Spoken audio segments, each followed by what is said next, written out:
Hey guys, what's up? Eric here. I got a comment on my last video. People were asking me how to find lead buyers and how to create relationships with these lead buyers so they will purchase leads from them. All right, now let's get into it. It's similar to stuff that I'm talking about today, a deal that I did with Mass Tort, but that's fine. Well, in lead arbitrage, right? You're going out and you're generating leads and you're looking for buyers. There's a lot of different ways you can do it. I've taught this in my lead gen Millionaire course, so you can easily go get that. We now sell it, just the course, so you can buy it and learn how to find buyers. I go over that in very good detail, but I'll tell you right now, for free on YouTube, how you do it. A few different examples. So one of the ways that you can find buyers, okay, there's a lot of different ways. One, there's a bunch of lead gen companies out in the world that will go out and generate leads, and they'll do it where they'll create some sort of like fun, cool offer, like win $5,000 for life or a $500 Walmart gift card, right? We've all seen that on the internet. Well, the rules say that when you do this, that you're going to go and get people's information. They're going to sign up with their name, their postal, their phone number, and all that good fun stuff. You do that on the front end, register. Then what they do is they give you the chance to win whatever it is that they're offering on the front end. On the back end of it, and in between there, they ask you a bunch of different questions. They take you to offer walls. And then what they're doing is they're either generating co-registration leads, which is leads that you're signing up and then they're posting those leads to the buyers on the back end. Or what they're doing is they're linking out to their direct URLs. Okay, so when they do that, they have to be telling the consumer where their data is going, all the privacy issues and all that good fun stuff.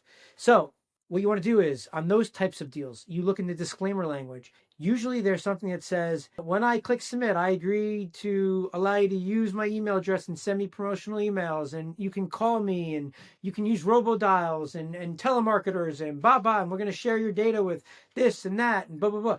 And then there's a thing that says, and marketing partners, right? And there's a link there. And if you click on that marketing partners link, what's going to do is it's going to pop up all the companies that they may sell your data to.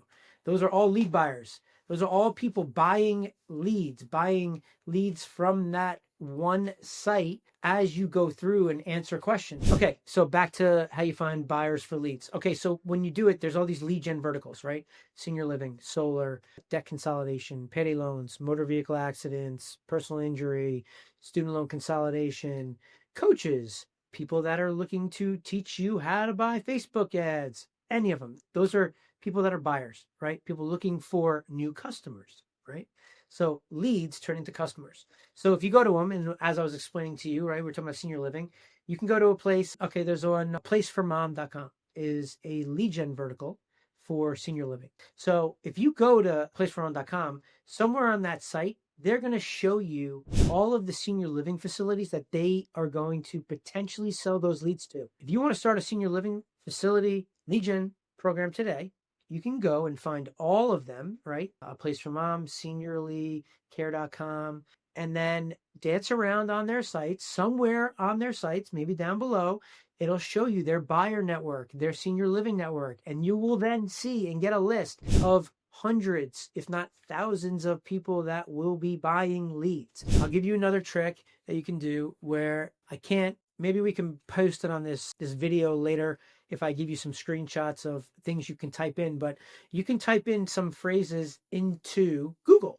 and you can ask Google to list X amount of dentists in the area, and Google will spit out all of the dentists for you. You can go and copy all of them. Let's say give me 200 dentists in California that are blah, blah, blah. And it's a little thing that you type in. I'll show you it. You copy and paste that into like a ChatGPT and then tell ChatGPT, hey, can you make me a new table and organize this with every one of these dentists and their contact information so I can do outreach to find them, talk to them, and start to sell them leads. There's so many different ways, right? We just talked about AI. AI is a whole other ballgame of where you can find leads, people that want to buy, right? Depending on the vertical that you're in. You know, you're selling leads to electricians. Hey, can you show me a list of 500 electricians that are in the Northeast or in New York or whatever it is? And the whole thing with AI, it's all about like what you're prompting them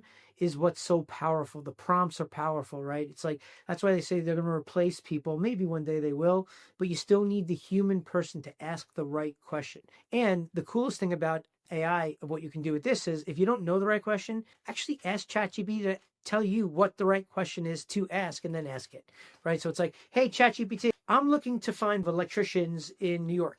What are the questions I should ask you that will help you help me find the electricians in New York? That'll spit out questions to you. Then copy those questions, put them back into ChatGPT, and it'll shoot it out. Now, what else do you need, right? Are you looking for, their URL, their email address, their phone numbers? So whatever that is, you get specific about what you're asking. It'll start pumping that out to you. Whatever's public information you can get.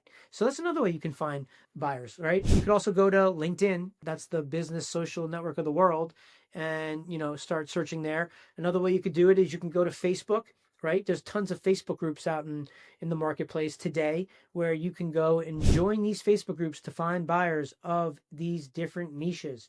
So if you're somebody that's looking to find buyers for personal injury, motor vehicle accidents, you're looking for attorneys. So go find groups of attorneys that are talking about motor vehicle accidents and all kinds of things around whatever that niche is. I promise you they're there. You can join these groups. Then you can go and say things in there like, hey, I'm generating leads for people that are getting into accidents and they need an attorney. Are there any attorneys in this group that would like to buy those leads? I can guarantee you someone will reach out to you. I guarantee it. And if you actually know what you're doing and you're good at it, people will find you. Once you start getting that going, right? I used to do a deal with LendingTree where they have people signing up looking to get a mortgage, and then they would self-assess that they have shitty credit. Anybody that has shitty credit would not be able to continue on because they can't give a loan to somebody that has shitty credit. So boom, what happens? They couldn't do anything with them. Oh, hello, me. I had a deal with a credit repair company. So I'm like, hey, LendingTree, I'll buy those leads. Get these people to opt in, showing the interest that they want to repair their credit. I'll buy those leads from you. So I would buy all their DQ traffic of people that had a credit score of, let's say, 550 and below. They would send those leads to me, opting in, and then I would go and sell those leads to the credit repair company. Say I'd buy those leads for $2, I'd sell them for $3, I'd make $1. Right? If LendingTree had a good amount of volume, let's say they did 5,000 leads a day for me. Boom, I'm making $1 times 5,000, which is $5,000 in net profit, okay, per day. Multiply that times 30, it's $150,000 in net profit on a DQ play, on a disqualified traffic play for a lead gen company that can't make money with it. You're coming with a solution, helping them make more money with leads they weren't able to monetize.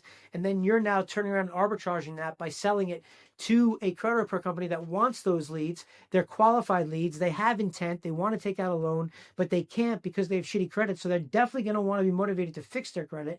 So then they're going to go. It's going to be good quality. They're going to pay $3. They get their lead. They're going to help them increase their credit. Then the person's going to go back to LendingTree and then try to go and get that loan again. But in the middle of all of that, we just made a lot of money by helping somebody repair their credit, get a loan. We helped LendingTree make money on traffic they were not making money on. We're now helping this credit repair company that does not know where to get good leads, high quality intent leads that want to repair their credit, which we just did. We're sitting in the middle of that and we're finding and creating a market. We're buying it for $2, we're selling it for $3. We're profitable. Everybody's happy. Amazing. We're all woohoo! Lead gen arbitrage, baby. That's how you do it. All right, so we did this video because someone commented and asked me to do this video in one of the comments. I love getting that type of feedback. Let's go.